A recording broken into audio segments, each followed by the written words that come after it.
Selamat pagi, Bapak Ibu, saudara-saudara Sobat Messenger, salam sejahtera untuk kita semua. Pagi hari ini oleh anugerah Tuhan kita diberikan satu kehidupan yang baru, sukacita yang baru, kekuatan yang baru, sehingga kita dapat melakukan segala perkara dengan leluasa, karena Tuhan yang memberkati kita. Dan kita akan mengawalinya bersama-sama dengan Bread of Life, belajar akan kebenaran firman Tuhan yang menjadi satu tuntunan dalam kehidupan kita. Mari kita berdoa terlebih dahulu. Bapa kami dalam surga, sungguh kami mengucap syukur. Pagi hari ini, Engkau karuniakan kepada kami kekuatan yang baru, semangat yang baru, kasih karunia yang baru untuk dapat menjadi satu tuntunan di dalam kami menjalankan berbagai tugas tanggung jawab peran kami, baik di dalam keluarga, di tempat kami bekerja, di tempat kami belajar, ataupun dimanapun kami berada. Sungguh kasih karunia Tuhan tidak pernah tinggalkan kami, selalu menyertai langkah kehidupan kami. Pagi hari ini bersama-sama dengan Sobat Messenger, kami akan belajar kebenaran firman Tuhan yang menjadi satu tuntunan dalam kehidupan kami. Roh Kudus, Engkau yang berikan pertolongan. Roh Kudus, Engkau yang memberikan pengertian kepada kami semua. Di dalam nama Tuhan Yesus, kami berdoa. Amin. Bapak Ibu, saudara-saudara Sobat Messenger, pernahkah kita mengalami di mana kita tidak mengenal seseorang, atau baru saja mengenal seseorang, tapi orang itu entah kenapa kita tidak tahu, tidak suka terhadap kita. Ya pokoknya tidak suka. Mungkin karena penampilan kita, mungkin karena ada sikap perilaku kita, dia tidak mau tahu, pokoknya nggak suka deh kita. Atau kita pernah berlaku yang sama, melihat seorang, dan dalam hati kita timbul rasa tidak suka. Dan ketika ditanya, kenapa kamu tidak suka? Ya tidak tahu, pokoknya tidak suka aja, nggak nyaman dekat dengan dia. Jadi saya nggak suka. Pengalaman ini juga dialami oleh seorang pemain musik pipa. Pipa itu adalah sejenis gitar tradisional di negara Tiongkok kuno. Bentuknya seperti buah pir, ada 4 senar yang kemudian dapat dipetik.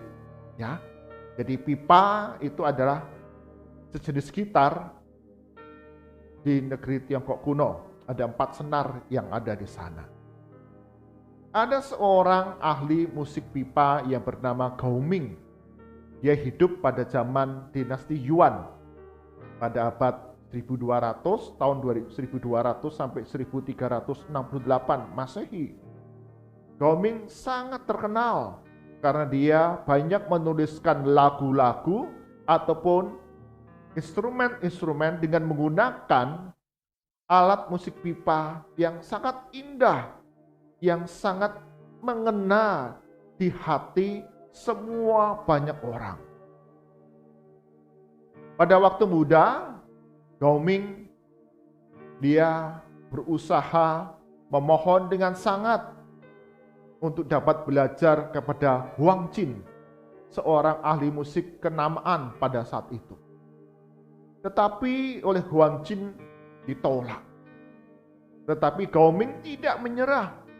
Dia terus berusaha untuk mendekati Huang Jin, memohon kepadanya dengan berbagai cara agar diterima sebagai seorang murid untuk belajar alat musik. Dan apa yang dia sukai Gao Ming adalah alat musik pipa. Karena usahanya yang pantang menyerah dengan berbagai cara mendekati Huang Jin, akhirnya Huang Jin menyerah dan menerima Gao Ming ini sebagai muridnya. Gao Ming senang. Dia dengan penuh semangat antusias belajar musik kepada Huang Jin. Gao Ming adalah seorang yang mudah bergaul dengan banyak orang. Dia tidak memilih-milih. Kepada siapapun dia suka bergaul, bercerita, berbagi, bermain bersama. Bahkan Gao Ming banyak menciptakan lagu-lagu, menuliskan instrumen-instrumen yang dimainkan dengan alat musik pipa tentang kehidupan masyarakat sehari-hari. Kehidupan rakyat yang sederhana, yang ada di pedesaan. Bahkan ketika dia mengobrol, berbicara dengan banyak orang, obrolan-obrolan, pembicaraan-pembicaraan itu menjadi inspirasi bagi Gao Ming untuk menuliskan sebuah lagu. Gao Ming bergaul dengan banyak orang, berbicara dengan banyak orang. Bahkan dia suka bermain musik bersama-sama dengan rakyat jelata. Mereka punya alat musik yang mereka miliki dan akhirnya mereka bermain bersama-sama. Dan dari sana Gao Ming kemudian dia dapat menciptakan banyak lagu, banyak instrumen, alat musik di tengah dinasti Yuan. Gao Ming disukai oleh banyak orang. Tetapi Gao Ming tidak disukai oleh gurunya Wang Jin. Wang Jin sering kali mengabaikan Gao Ming. Dia tidak memberikan perhatian kepada Gao Ming. Dia biarkan saja. Apakah engkau melakukan tugas, mengerjakan tugas atau tidak peduli Wang Jin. Pokoknya dia hanya memberikan pengajaran dan kemudian tidak pernah melakukan evaluasi, tidak pernah bertanya kepada Gao Ming bagaimana kemajuan, apa yang tidak tahu, apa yang tidak bisa, apa yang diharapkan, tidak pernah.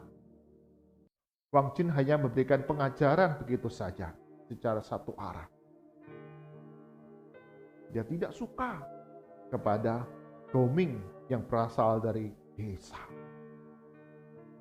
Ketika waktu untuk menempuh pembelajaran itu sudah selesai, meski belum tuntas, Gao Ming harus segera pulang ke desanya. Karena Wang Jin tidak bersedia menanggung biaya hidup dari Gao Ming. Setelah Gao Ming pergi meninggalkan kamarnya dan kembali ke desanya, Wang Jin kemudian masuk dan memeriksa kamar dari Gao Ming. Dia melihat lemari buku. Dia perhatikan ada beberapa tugas yang sudah diselesaikan oleh Gao Ming. Tapi tiba-tiba dia tertarik kepada satu buku salinan yang ternyata berisi sekumpulan lagu-lagu dan instrumen-instrumen yang dimainkan dengan alat pipa yang sudah ditulis, dikarang oleh Gao Ming. Dan bahkan ada lagu-lagu yang ditulis untuk sebuah opera. Opera itu seperti drama musikal, Bapak Ibu Saudara-saudara, Sobat Messenger. Dan itu ditulis sendiri Gao Ming selama masa belajar dengan Wang Jin. Wang Jin tertarik. Dia membaca kembali buku salinan berbagai lagu, instrumen lagu untuk opera yang ditulis, yang dikarang oleh Gao Ming. Dia membaca, memeriksanya dengan hati-hati, dengan teliti, dan Wang Jin mengagumi apa yang sudah dikarang, ditulis, diciptakan oleh Gao Ming. Sungguh karya yang luar biasa. Ini adalah mahakarya. karya yang indah yang dapat dinikmati oleh banyak orang. Bukan saja orang yang punya pendidikan tinggi, orang yang punya latar belakang pendidikan musik, tetapi orang yang sederhana sekalipun akan dapat menikmati keindahan lagu yang ditulis, dikarang oleh Gao Ming. Menyadari hal tersebut, Wang Jin kemudian mengajak seorang muridnya bernama Suto untuk mengejar Gao Ming.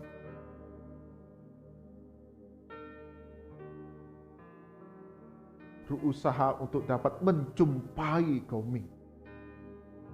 Maka Wang Jin dan Suto ini segera bergegas.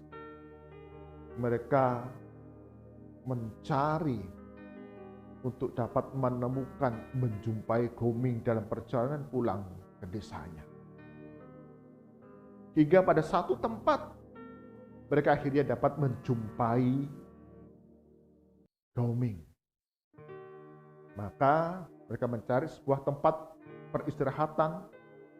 Di sana kemudian Wang Jin mengeluarkan makanan minuman yang dibawa untuk dapat berbincang-bincang dengan Gao Ming. Wang Jin sang guru mengatakan demikian. Gao Ming, sungguh engkau seorang murid yang luar biasa. Semua lagu, semua instrumen yang engkau karang, engkau ciptakan begitu indah, sehingga banyak orang akan dapat menikmati keindahan lagu yang engkau ciptakan. Sampai sudah setua ini, aku belum pernah menjumpai sebuah karya lagu, instrumen yang begitu indah dari guru-guru musik yang lain. Apa yang sudah engkau buat, engkau tulis, sungguh sebuah mahakarya yang luar biasa, melebihi guru-guru musik yang ada di negeri ini. Kau sungguh seorang murid yang hebat.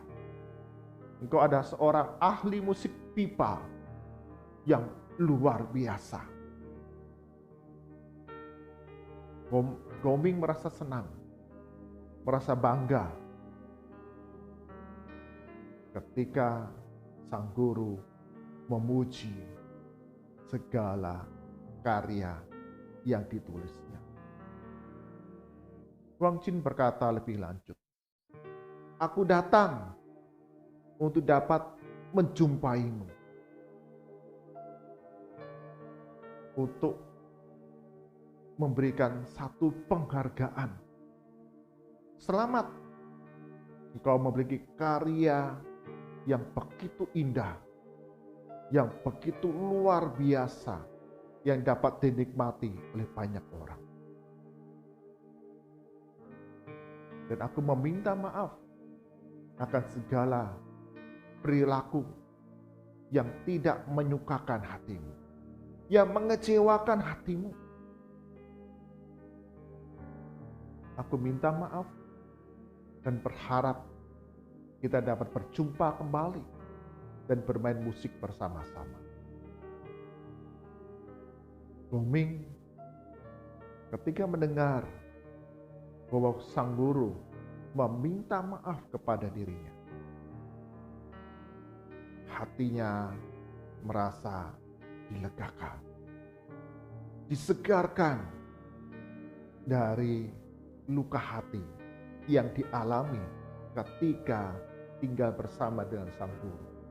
Dulu dia diabaikan, tidak diperhatikan. Tapi saat ini sang guru menghargai, menghormatinya, meminta maaf. Gao Ming merasa senang. Dia menerima permohonan maaf sang guru. Bahkan ketika Wang Jin memberikan beberapa masukan-masukan untuk perbaikan karya yang sudah ditulis oleh Gao Ming yang indah itu, Goming pun menghormati, menerima masukan-masukan dari gurunya. Sejak itu, Goming kemudian memiliki rasa percaya diri yang kuat. Ilmunya semakin diasah. Dia sungguh-sungguh menjadi seorang ahli musik pipa yang sangat terkenal pada dinasti Yuan. Dan banyak karyanya, lagu-lagu yang diciptakan, instrumen-instrumen yang ditulisnya, lagu-lagu yang dikarang dalam bentuk opera, menjadi sesuatu yang berharga, yang banyak dimainkan oleh masyarakat dinasti Yuan, bahkan sampai beberapa dinasti berikutnya. Karena kebesaran hati dari Goming untuk memaafkan sang guru dan diubahkan menjadi seorang pemain ahli musik pipa yang hebat. Bapak, Ibu, saudara-saudara, sobat messenger, dalam kehidupan kita mungkin punya pengalaman yang sama seperti Goming. Kita tidak dipandang, kita diabaikan, tapi kita terus mau memberikan yang terbaik apa yang ada dalam diri kita. Belajar dengan sungguh-sungguh, bekerja dengan sungguh-sungguh, melakukan segala sesuatu yang terbaik. Meski mungkin kita tidak dihargai, tidak disukai, tapi kita percaya Tuhan melihat akan segala apa yang ada dalam diri kita. Mungkin kita sakit hati, mungkin kita kecewa akan sikap orang yang ada sekitar kita. Aku sudah bekerja mati-matian, aku sudah bekerja dengan sungguh-sungguh, aku sudah belajar sedemikian rupa beratnya, tapi tidak ada yang menghargai saya. Jangan putus asa, lakukanlah yang terbaik bagi Tuhan. Ada satu masa di mana kemudian kita akan dihiburkan. Kita juga belajar dari Huang Jin. Meski dia seorang guru, tapi ketika dia menyadari bahwa dia melakukan segala kesalahan yang merugikan, melukai muridnya, meski dia punya derajat yang dipandang lebih tinggi, tapi Huang Jin mau meminta maaf kepada muridnya. Demikian juga dalam kehidupan kita hari demi hari. Ketika kita menyadari kita melakukan hal yang mendukakan orang lain, merugikan orang lain, dan orang tersebut dalam posisi status yang lebih rendah daripada kita dalam pandangan manusia, kita pun belajar untuk rela dan berani untuk meminta maaf kepada mereka. Paulus di dalam kitab Kolose pasal yang ketiga ayat ke-13 mengatakan demikian.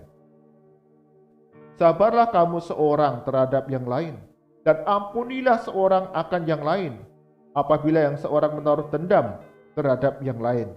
Sama seperti Tuhan telah mengampuni kamu, kamu perbuat jugalah demikian. Setiap kita, murid-murid Kristus, diajar untuk mengingat betapa besar kasih Tuhan dalam kehidupan kita, bahkan berikan pengampunan kepada kita. Karena itu kita diajar untuk dapat mengampuni orang-orang yang bersalah kepada kita, yang merugikan kita, yang mengecewakan kita, dan bersikap sabar terhadap mereka, setiap orang yang ada sekitar kehidupan kita. Karena kita percaya Tuhan Yesus yang akan menolong kita, memelihara kehidupan kita di tengah berbagai kesulitan yang kita hadapi. Tuhan berikan satu kelegaan kepada kita. Jadi ketika kita diabaikan, entah kenapa orang lain tidak suka kepada kita karena subjektif semata, tidak tahu, tidak ada alasan yang jelas. Tapi kita tidak menjadi patah semangat, tetapi terus melangkah maju bersama dengan Tuhan. Mari kita berdoa.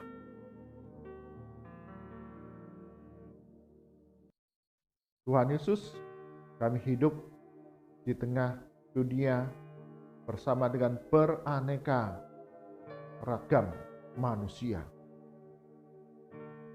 Demikian pula kami pun acap kali memandang seseorang merasa tidak nyaman dan tidak suka tanpa ada alasan yang jelas, tanpa berusaha untuk mengenal lebih dekat. Tuhan ampuni kami dan ajar untuk kami hidup sabar terhadap yang lain, saling mengampuni satu sama yang lain, seperti Tuhan Yesus telah mengasihi kami dan mengampuni kami.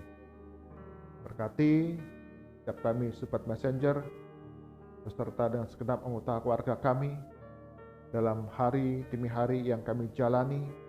Ada berbagai peran tanggung jawab di tengah keluarga, sebagai ayah, sebagai ibu, anak, orang tua, menantu, mertua, kakek, nenek. Sungguh setiap kami dapat menjalankan peran tanggung jawab kami dalam keluarga dengan penuh tanggung jawab, menghadirkan sukacita di tengah keluarga, menghadirkan pemulihan, kekuatan penghiburan satu dengan yang lain.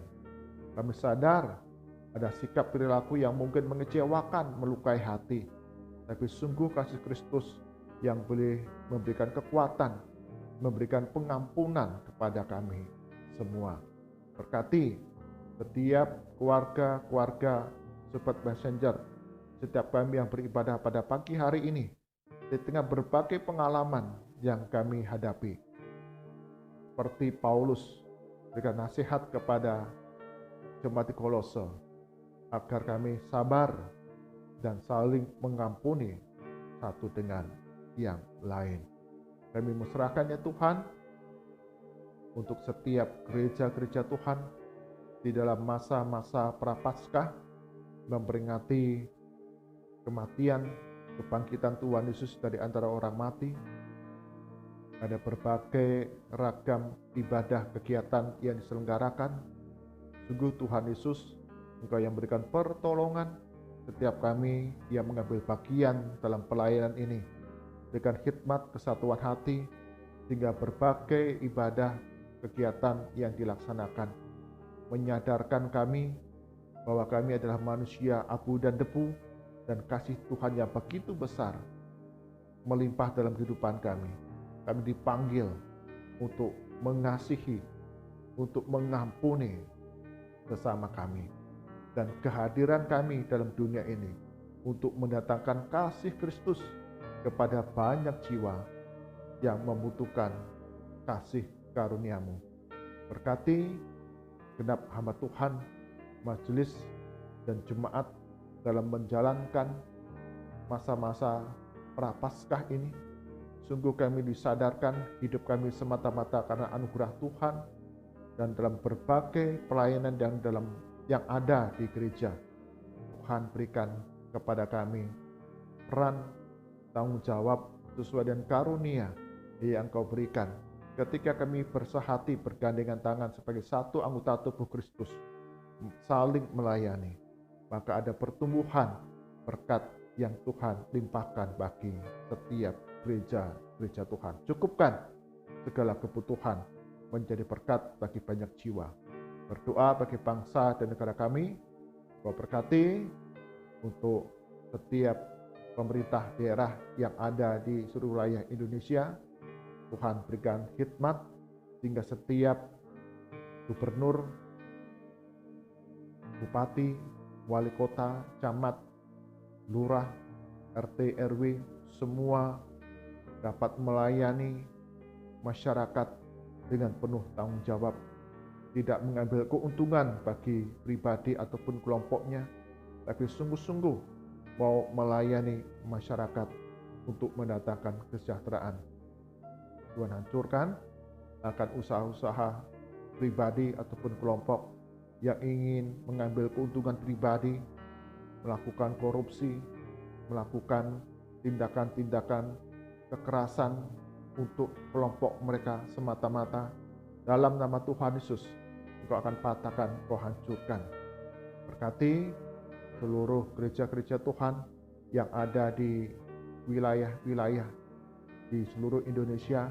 Kami dapat menjadi alat kesaksian bagi kemuliaan nama Tuhan. Di tengah keberagaman kepercayaan, kami tetap dapat bersaksi dengan penuh kasih, dan Tuhan akan membuka kesempatan kepada banyak jiwa datang kepada Yesus Kristus. Mari angkat tangan kita, arahkan hati kita kepada Tuhan, dan kita terima berkat daripadanya. Kasih karunia dan damai sejahtera dari Tuhan kita Yesus Kristus, pemeliharaan yang penuh kuasa dari Allah Bapa, serta persekutuan dengan Roh Kudus senantiasa menyerangkah kehidupan kita hari demi hari, bertumbuh menjadi murid-murid Kristus yang mendatangkan kasih, yang mendatangkan pengampunan bagi banyak jiwa, untuk terus hidup bersandar kepada kasih karunia Yesus Kristus dari sekarang sampai selama-lamanya. Amin. Bapak, Ibu, saudara-saudara, Sobat Messenger, dalam kehidupan yang kita jalani, kita berinteraksi dengan banyak orang, dan kita diajar untuk sabar dan hidup saling mengampuni satu dengan yang lain.